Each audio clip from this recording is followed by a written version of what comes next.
SSC মামলায় আজকে supreme কোর্টে চরম ভর্ৎসনার মুখে পড়তে হয়েছে স্কুল সার্ভিস কমিশনকে। সর্বোচ্চ আদালত কমিশনকে এই প্রশ্ন করেছে যে কেন এতদিন পর্যন্ত দাগিদের তালিকা প্রকাশ করা হয়নি। আগামী 7 দিনের মধ্যে কমিশনের ওয়েবসাইটে দাগি শিক্ষকদের তালিকা প্রকাশ করতে হবে বলে স্পষ্ট নির্দেশ দিয়েছে সর্বোচ্চ আদালত।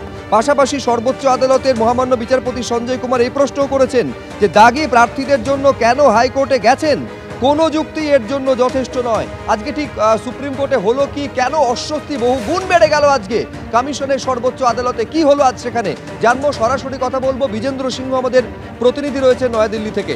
বিজেন্দ্র,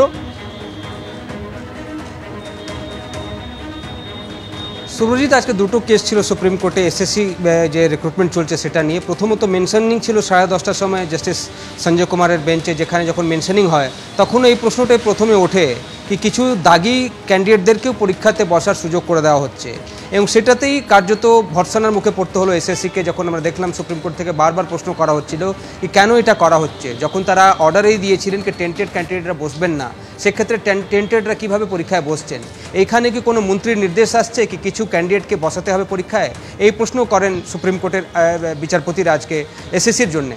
তার সঙ্গে সঙ্গে এই প্রশ্ন বারবার উঠছিল কি কেন এই পরিস্থিতি তৈরি হলো। তারা বলছেন কি তারা পুরো নজর রাখছেন নিয়োগ প্রক্রিয়ায়, যদি কোনো ত্রুটি হয় সেক্ষেত্রে তারা হস্তক্ষেপ করবেন। সকালের দিকে এই প্রশ্নগুলো উঠছিল। তার সঙ্গে সঙ্গে তারা এটাও বলেন কি এই পরিস্থিতি কেন তৈরি হলো, একটা লার্জ স্কেলের সেখানে স্ক্যাম হয়েছিল এবং সেই দুর্নীতির জন্যই তো পুরো বাতিল করতে হয়েছিল প্যানেলটিকে।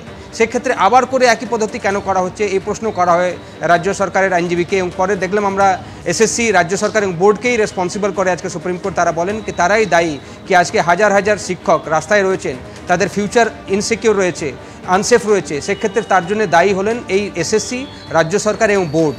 এটা ছিল সকালে যখন মেনশনিং হয়েছে। এবং তবে 26 নম্বর আইটেম ছিল আরও একটা কেস, সেখানে যখন হিয়ারিংয়ের জন্য ওঠে সেই সময় আমরা দেখলাম তাদের আইনজীবী বলেন কি কিছু টেন্টেড ক্যান্ডিডেটদেরকে সুবিধা করে দেওয়া হচ্ছে পরীক্ষাতে বসার জন্য। তখন দেখলাম সেম বেঞ্চ যখন এই অবজারভেশনগুলো করে কি তারা সিবিআই তদন্ত দিতে পারেন যদি তারা মনে করেন কি কোনো টেন্টেড ক্যান্ডিডেট পরীক্ষায় বসেছে। পাস করা তো দূরের কথা, তারা এটাও চাইছেন নাকি কেউ কোনো টেন্টেড ক্যান্ডিডেট যেন বসে। এবং সেই সময় প্রশ্নটা ওঠে কি টেন্টেড ক্যান্ডিডেটের তালিকা কি প্রকাশ করা হয়েছে। তখন এসএসসির তরফ থেকে প্রথমে বলা হয় কি হ্যাঁ তারা প্রকাশ করেছেন। পরে আমরা দেখলাম জিজ্ঞেস করা হয় সুপ্রিম কোর্টের তরফ থেকে কি ওয়েবসাইটে পাবলিশ করা হয়েছে নাকি কোনো নিউজ পেপারে করা হয়েছে। তখন দেখলাম কি এসএসসির যিনি আইনজীবী ছিলেন তিনি পাল্টে বলেন কি না এখনও প্রকাশ করা হয়নি। তখন সুপ্রিম কোর্ট জিজ্ঞেস করে কি সিক্রেট রয়েছে কি আপনারা সেটা লুকোতে চাইছেন, কেন সেটা প্রকাশ করছেন না। এবং তারপরে এই প্রশ্নটা ওঠে কি আগামী 7 দিনের মধ্যে এসএসসিকে প্রকাশ করতে হবে। সেটা এসএসসির আইনজীবী কল্যাণ বন্দ্যোপাধ্যায় নিজেও বলেন কি তারা 7 দিনের মধ্যে করে দেবেন। পরে আমরা দেখলাম যে অর্ডারটা দিয়েছেন আজকে জাস্টিস সঞ্জয় কুমার, সেটাতেও বলেছেন কি আগামী 7 দিনের মধ্যে এসএসসির ওয়েবসাইটে যত টেন্টেডদের নামের তালিকা রয়েছে সেটা প্রকাশ করতে হবে।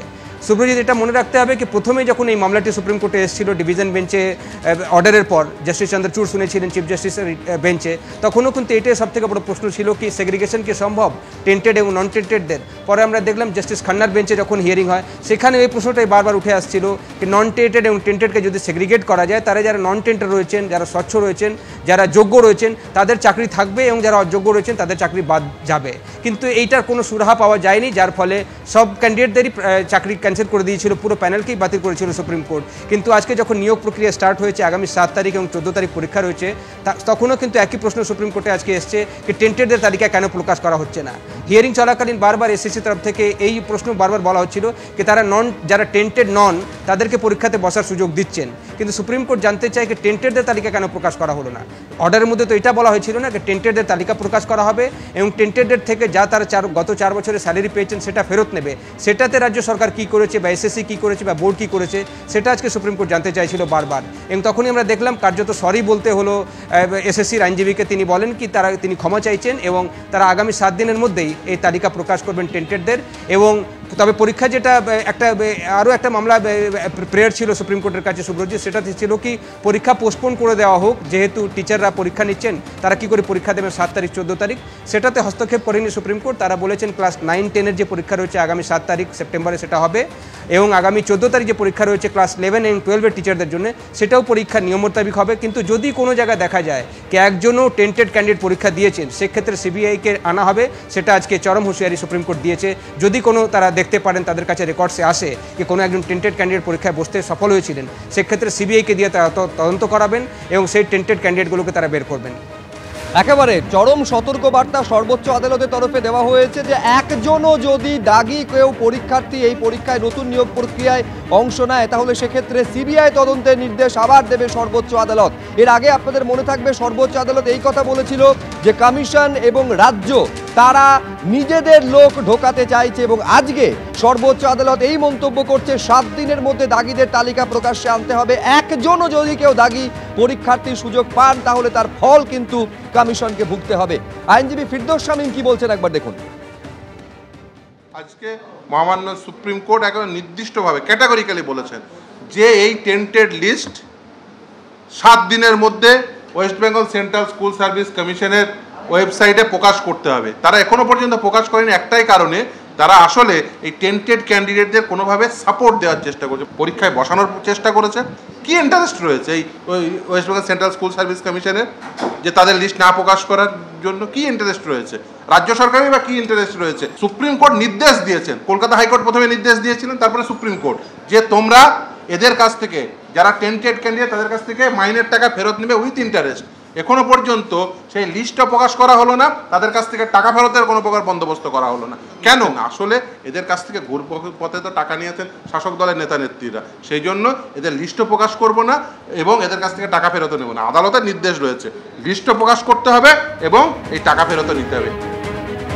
আরো একবার আপনাদের বলবো আজকে বড় নির্দেশ দিয়েছে সর্বোচ্চ আদালত যে দাগি শিক্ষকদের তালিকা ওয়েবসাইটে আগামী 7 দিনের মধ্যে কমিশনকে প্রকাশ করতে হবে। পাশাপাশি কমিশন একথাও জানিয়ে দিয়েছে একজনও যদি দাগি পরীক্ষার্থী সুযোগ পান তাহলে সেক্ষেত্রে কমিশনকে ফল ভুগতে হবে। এই ত্রুটিপূর্ণ নিয়োগের জন্য রাজ্য সরকার, কমিশন এবং বোর্ড দায়ী, এই মন্তব্য করেছে সর্বোচ্চ আদালত। চাকরিহারা শিক্ষক সুমন বিশ্বাস কি বলছেন একবার দেখুন। শুনানি চলছিল, মাননীয় বিচারপতি বললেন যারা টেন্টেড আছেন এসএসসি 2016 প্যানেলের তাদেরকে 7 দিনের মধ্যে, আগামী 7 দিনের মধ্যে এসএসসির অফিসিয়াল ওয়েবসাইটে তাদের নাম প্রকাশ করতে হবে।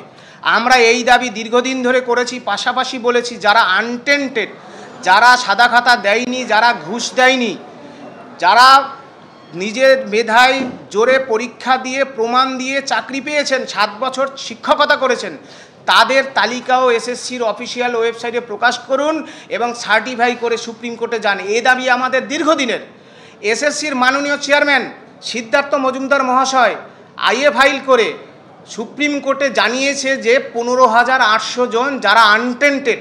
তাহলে আনটেন্টেড যদি আমরা তো বারবার বলছি আমরা ঘুষ দিইনি, কোথাও সিবিআই, এসএসসি, রাজ্য সরকার, সুপ্রিম কোর্ট কোথাও আমরা অযোগ্য বলে বিবেচিত হইনি, তাহলে আমরা কেন আবার 10 বছর পর পরীক্ষা দেব? আজকে সর্বোচ্চ আদালতের তরফে যে নির্দেশ দেওয়া হয়েছে আগামী 7 দিনের মধ্যে দাগিদের তালিকা কমিশনকে ওয়েবসাইটে প্রকাশ করতে হবে। এসএসসি তরফে আজকে সওয়াল করেছিলেন সুপ্রিম কোর্টে দাঁড়িয়ে কল্যাণ বন্দ্যোপাধ্যায়, তিনি কি বলছেন দেখুন। 2 তারিখ পর্যন্ত all untainted teachers can make their applications irrespective of the fact that whether they have got 45% or 50%. এবং 2 তারিখে হয়ে গেলে অ্যাডমিট কার্ড তাদের দিয়ে দিতে হবে যারা যারা অ্যাপ্লাই করবে, এবং 7 তারিখ থেকে যেমন পরীক্ষা আছে হবে। মানে আনটেন্টেড টিচারদের যে একটা প্রয়াস ছিল যে এখন ফর দি টাইমিং সিলেকশনটাকে স্টে করানোর, সেটা হয়নি। আরেকটা কথা সুপ্রিম কোর্ট বলেছে 7 দিনের মধ্যে টেন্টেড টিচার যারা ছিল তাদের লিস্ট পাবলিশ করে দিতে হবে। কারণ একটা কনফিউশন হচ্ছে কে টেন্টেড, কে আনটেন্টেড, কে আনটেন্টেড, কারা আমাদের মতো টেন্টেড, সিবিআর মতো টেন্টেড, সেই নামগুলোকে পাবলিশ করে দিতে হবে 7 দিন। আমি আরেকবার আপনাদের বলবো কমিশনকে আজকে বড় প্রশ্নের মুখে পড়তে হয়েছে সর্বোচ্চ আদালতে। এই প্রশ্ন যখন সর্বোচ্চ আদালত করেছে যে কেন লুকোচ্ছেন, আগামী 7 দিনের মধ্যে কমিশনকে ওয়েবসাইটে দাগি শিক্ষকদের তালিকা প্রকাশ করতে হবে, এই হুঁশিয়ারি পর্যন্ত সর্বোচ্চ আদালত দিয়েছে। একজন দাগিও যদি সুযোগ পায় সেক্ষেত্রে কড়া অবস্থান নেবে, কড়া ব্যবস্থা নেবে, ফল ভুগতে হবে কমিশনকে, এই মন্তব্য করেছে সর্বোচ্চ আদালত।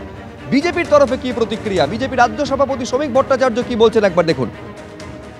প্রত্যেকে একই দাবি করছিলেন এবং যারা যোগ্য শিক্ষক তাদেরও দাবি ছিল একটাই, যে এই চাল আর কাকড়কে আলাদা করবার যে কথা আপনি বলছেন সেই ব্যবস্থাটা করে দিতে, পরিচ্ছন্নভাবে যারা দাগি, যারা টেন্টেড, যারা চাকরি কিনেছে তাদের চিহ্নিত করতে হবে। এখন তাদের তো বর্তমানে সরকার চিহ্নিত করতে রাজি নয়, কারণ কে চাকরি কিনেছে এবং কে চাকরি বিক্রি করেছে সেটাই হচ্ছে মূল আলোচনার বিষয়। তো সেখান থেকে কিছু অপরাধীকে বাঁচানোর জন্য দুটো প্রজন্মকে ধ্বংস করে দেয়া হলো, পশ্চিমবঙ্গের স্কুল শিক্ষা ব্যবস্থাকে ধ্বংস করলো। এরপরে হয়তো সরকারের শুভবুদ্ধির তো উদয় হবে না, পরিস্থিতির বাধ্যবাধকতায় এখন সরকার বা পর্ষদ কি সিদ্ধান্ত নেবেন সেটার জন্য আমরা অপেক্ষা করে থাকলাম। তবে এই রায়কে আমরা স্বাগত জানাচ্ছি। এবার দেখা যাক এই সরকার আদালতের রায়ের কতটা মান্যতা দেয়। অর্থাৎ এইবারে ডেডলাইন বেঁধে দিয়েছে সর্বোচ্চ আদালত, 7 দিনের ডেডলাইন। এখন দেখার বিষয় এই 7 দিনের মধ্যে সুপ্রিম কোর্টের নির্দেশ মেনে যারা দাগী শিক্ষক তাদের তালিকা প্রকাশ করে কিনা স্কুল সার্ভিস কমিশন। চাকরিহারা শিক্ষক মেহবুব মন্ডল কি বলছেন একবার দেখুন।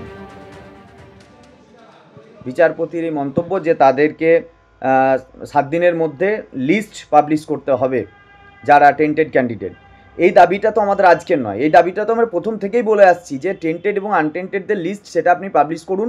এ নিয়ে বিশাল মারামারি ঝগড়া অনেক কিছুই হয়েছে, কিন্তু তারা করেননি। আজকে 1 সপ্তাহ তারা টাইম পেয়েছে, কিন্তু টেন্টেডদের লিস্ট কোনটা না, যেটা সিবিআই যে রিপোর্ট, সেই সিবিআই রিপোর্টের ভিত্তিতে তৈরি হওয়া যে লিস্ট, সেই লিস্টটা আজকে বিচারপতি কার্যত সেটা স্বীকার করলেন। মানে তিনিও কিন্তু আজকে, যেটা আমরা বারবার কোর্টরুমে বলতে চেয়েছি, সিবিআই রিপোর্টটাকে মেনে নেওয়ার কথা, সিবিআই রিপোর্টের মধ্যে সব কিছু পুঙ্খানুপুঙ্খভাবে তদন্ত আছে, সেটা আজকে সেই সিবিআই রিপোর্টটাকেই তিনি মানলেন।